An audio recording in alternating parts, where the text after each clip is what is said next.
Dan untuk pembicara pertama, mungkin kita bisa sapa terlebih dahulu ya untuk Bapak Derajat. Halo Pak Derajat Sudrajat. Selamat siang Pak, apa kabar? Siang, Mas Bagus. Selamat siang, Bapak Ibu Ya, semuanya. Selamat ketemu di forum ICIS 2023. oke.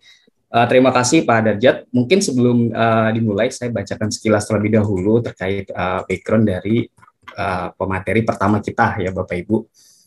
Jadi Pak Darjat ini dari tahun 1992 sampai 2017 aktif di 4 companies ya, berbagai macam companies dari Aryo Setio Wijoyo Group, Samudra Indonesia Group, Global Putra International Group, dan ISKA Group. Baru di tahun 2000 ya sampai dengan sekarang Pak Darjat terjun ke dalam dunia education ya sebagai lecturer di BINUS University dan full-time faculty member di BINUS University. Juga lumayan banyak publikasi internasional ya Pak Darjat, ada 38 papers dengan indeks Scopus seperti itu Bapak Ibu, cukup menarik ya. Dan topik yang akan dibawakan Pak Darjat pada materi hari ini yaitu berkaitan dengan improving the performance of logistic service companies through supply chain viability, a conceptual model. Untuk Pak Darjat, waktu kami persilakan Pak. Baik, terima kasih Pak Bagus sebagai moderator. Selamat siang, Bapak Ibu, rekan-rekan supply chain profesional, khususnya ICA. Pada kesempatan siang hari ini, coba saya share menyangkut supply chain viability. Mohon maaf, ada sedikit perubahan dari judul yang awal kami ajukan, karena proses risetnya belum selesai, jadi coba pada kesempatan ini saya sharing mengenai konsep modelnya. Mungkin di tahun selanjutnya atau di forum yang lain, saya sudah bisa share mengenai hasil riset mengenai supply chain viability ini. Jadi pada kesempatan siang hari ini, Bapak Ibu, rekan-rekan semua, coba saya share mengenai improving the performance of logistic service companies through supply chain viability, conceptual model.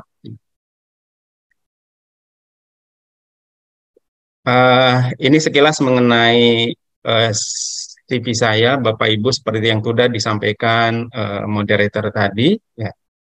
Kurang lebih saya sekarang sebagai full-time faculty member atau structural faculty member di BINUS Business School Master Program, BINUS University.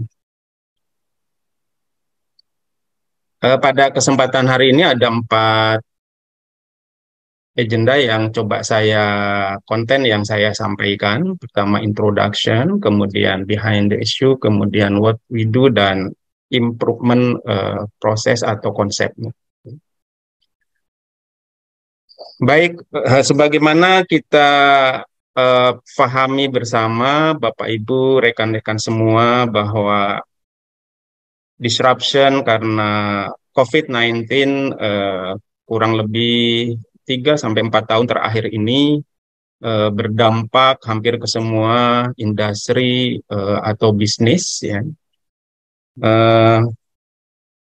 Terutama juga berdampak terhadap fungsi operation and supply chain. Ya, jadi kalau dari hasil survei VWC 2021 itu selain menyangkut workforce, juga operation and supply chain function itu merupakan fungsi yang paling terdampak karena COVID kemarin, begitu. Kemudian hal-hal lain sebagai dampak dari COVID-19 kemarin, sebagaimana disampaikan Menteri Perhubungan, bahwa transportasi dan logistik adalah sektor yang paling dalam mengalami masalah akibat pandemi COVID kemarin, gitu, Ibu. Kemudian juga khusus di bisnis logistik services, informasi dari Asosiasi Logistik Indonesia di awal-awal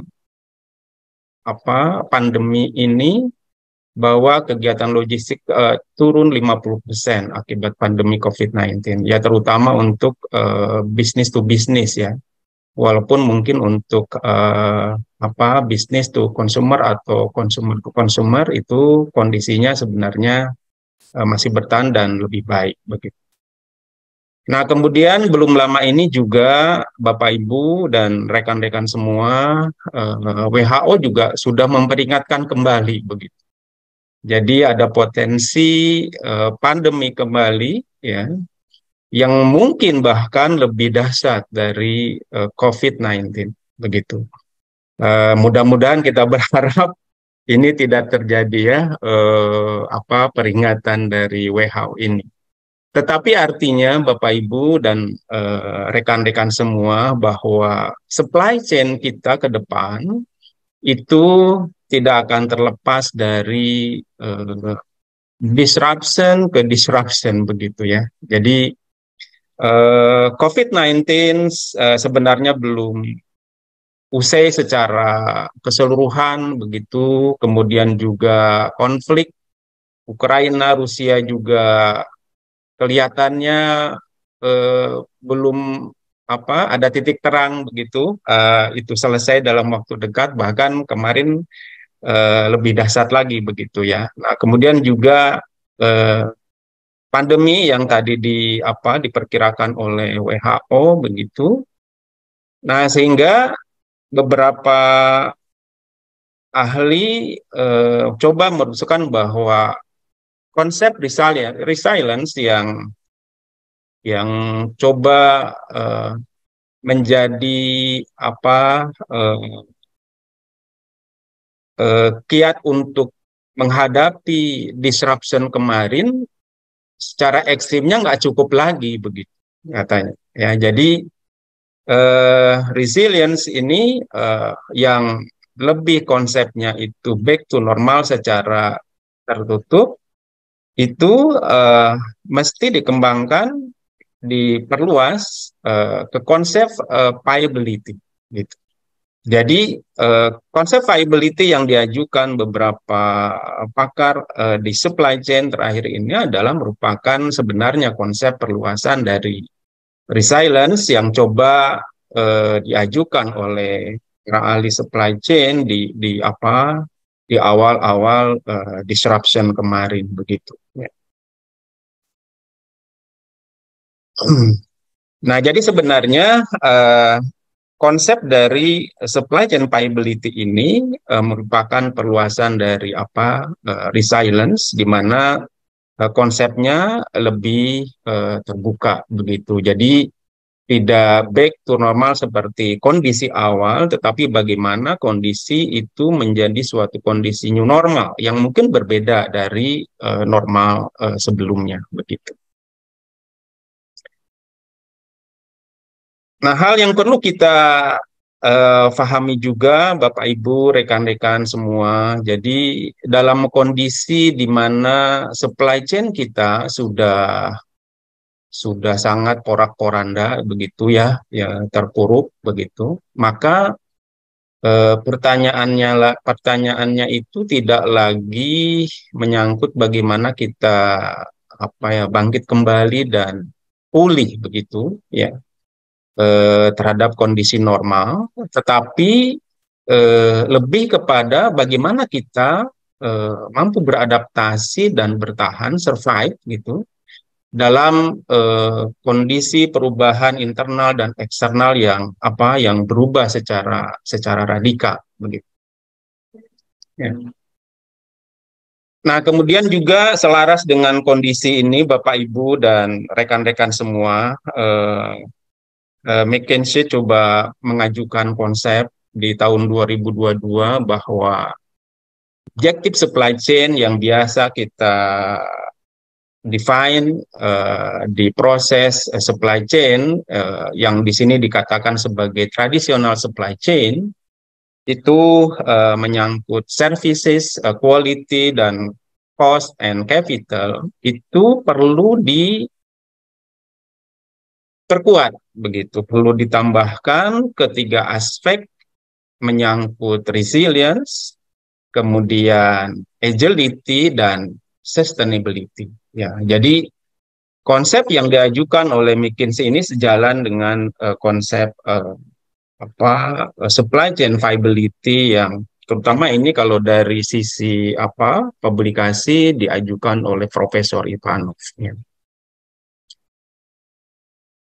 Nah, viable supply chain itu sendiri, Bapak Ibu dan adik-adik semua, adalah prinsipnya bagaimana supply chain kita bisa atau mampu beradaptasi secara dinamis, ya, dan juga mampu terus menciptakan nilai tambah secara struktural, di mana ketiga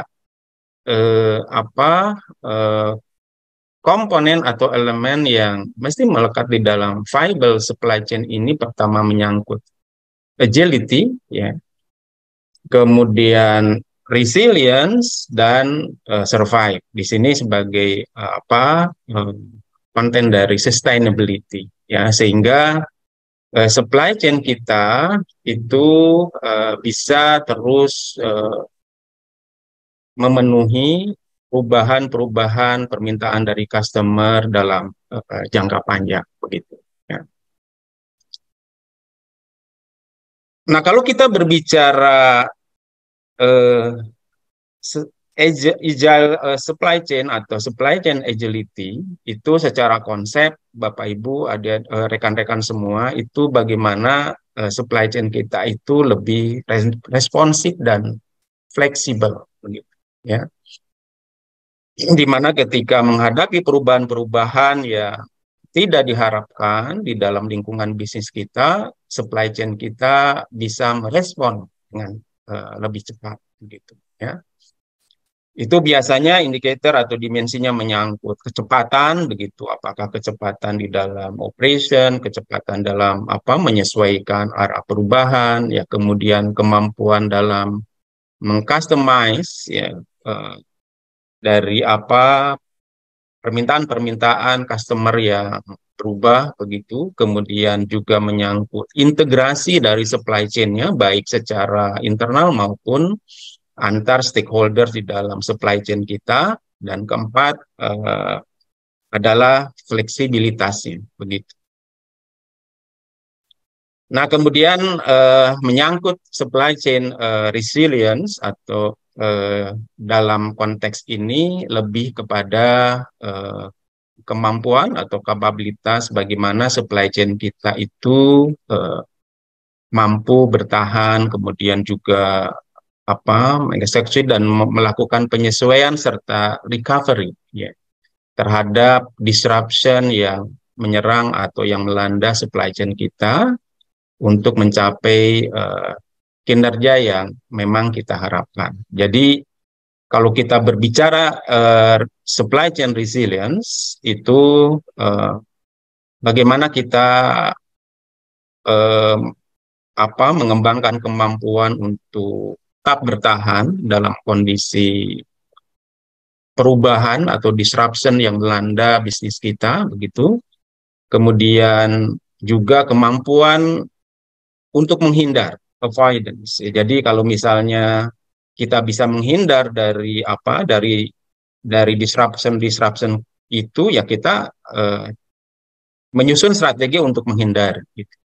Tetapi tentu saja kalau misalnya kita sudah terdampak, maka yang harus kita kembangkan itu menyangkut kemampuan kita untuk recovery, dan setelah itu kita coba mengembangkan kemampuan kita untuk mengantisipasi bagaimana disruption ini akan kita hadapi ke depannya. Nah, kemudian kalau berbicara supply chain sustainability, bagaimana perspektif supply chain kita coba mengintegrasikan aspek-aspek finansial, kemudian menyangkut lingkungan, ya, atau environmental dan people-nya atau social consideration di dalam proses supply chain kita, ya, sehingga biasanya kalau kita berbicara sustainability, basicnya adalah konsep triple bottom line, ya. Ada juga yang mengatakan apa itu people, profit, planet, dan people, begitu. Ya. Nah, kemudian ketiga komponen tadi menyangkut agility, resilience, kemudian sustainability, maka perlu dimoderasi dengan digital, ya, digital supply chain, sehingga koneksinya semakin meningkat dan juga informasi yang mengalir semakin lancar, cepat, gitu, akurat, ya, dan sebagainya. Sehingga kita dengan cepat bisa juga mengantisipasi atau memenuhi permintaan-permintaan khas dari customer kita yang terus berubah. Nah, di dalam digital supply chain, maka kemampuan digital development-nya, kemudian menyangkut synchronized planning-nya, ya, intelligent supply, smart factory, dynamic fulfillment, dan connected customer. Ini aspek-aspek yang perlu kita bangun untuk mendukung tiga hal tadi di dalam supply chain kita, begitu. Sehingga berdasarkan teori-teori yang berkembang, konsep-konsep yang berkembang tadi, maka untuk upaya improvement di dalam supply chain, khususnya di industri logistik services yang akan saya riset lebih lanjut, kira-kira konsep modelnya seperti ini. Bagaimana supply chain performance-nya itu di drive atau dipengaruhi oleh supply chain viability, di sini supply chain agility, supply chain resilient, dan supply chain sustainability, yang masing-masing perlu penguatan digitalisasi dalam supply chain, sehingga diharapkan terjadi perbaikan di dalam kinerja keseluruhan dari logistik service provider atau logistik service companies itu sendiri, begitu. Baik, mungkin itu saja yang coba saya sharing pada siang hari ini, Bapak Ibu dan rekan-rekan semua. Mudah-mudahan menjadi bahan diskusi dan bahasan lebih lanjut di antara kita, khususnya di para profesional supply chain. Barangkali nanti Bapak Ibu rekan-rekan perlu kontak saya lebih lanjut, silahkan. Ini kontak saya. Mungkin itu Pak Bagus sementara yang coba saya sharing. Terima kasih, selamat siang. Ya, terima kasih Pak Dajat atas waktu dan presentasinya Pak. Cukup menarik, tadi ada beberapa poin baru yang bisa didapatkan seperti itu.